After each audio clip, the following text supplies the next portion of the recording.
పరిశుద్ధుడైన మా ప్రియ పరలోకపు తండ్రి, ఆరాధనకు యోగ్యుడవు, మా స్తుతులకు పాత్రుడవు. ప్రభా, ఈ ప్రాంత ప్రజలను మీరు ప్రేమించి మీరు దర్శించిన విధానం కొరకు స్తోత్రాలు ప్రభా. ప్రభా, నీ పేరు పెట్టబడిన మందిరములోనికి జనులందరూ కలిసి నిన్ను సేవించడానికి, స్తుతించడానికి ప్రభా, ఈ స్థలం ముందు చేయు ప్రార్థన మీద మీ కనుదృష్టి నిలుపుతూ ప్రభువా, వారి ప్రార్థనలు నువ్వు అంగీకరించడానికి చెవిగినందుకై స్తుతిస్తున్నాం. ప్రభువునికి స్తోత్రం.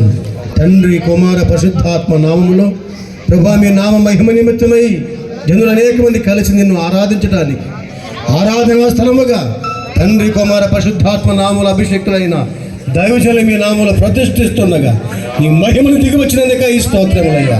నిలవలేని బలమైన నీ అభిషేకము ప్రాంతములో దిగివచ్చినందుక ఈ స్తోత్రం. ఈ బలపేట మీద నుంచి మీరు అనేక జనులతో మీరు మాట్లాడుతున్నందుక ఈ స్తోత్రాలు.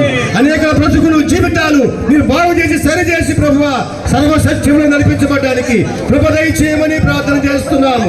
సేవకందరికీ కలిసి ఏకీవిస్తున్నాము. రండి దేవా, వెల్కమ్ యు హోలీ స్పిరిట్. మీ అభిషేకము, మీ సన్నిధి, నీ ఘనత, నీ ప్రభావము, నీ మహిమతో ఈ ఆలయాన్ని నింపి ప్రభువా, ఈ ఆలయం వైపు చూసిన ప్రతి ఒక్కరికి యేసు నామములో రక్షణ కలుగునుగాక దేవాని దీవిస్తూ ముందున కాకఘనంగా జరిగించి మీరు మహిమ పొందమని యేసయ్య నామములో ప్రార్థిస్తున్నాము తండ్రి. ఆమేన్. దేవుని వాక్యాన్ని చదువుకున్నాము. ఈ సమయంలో కీర్తనల గ్రంథము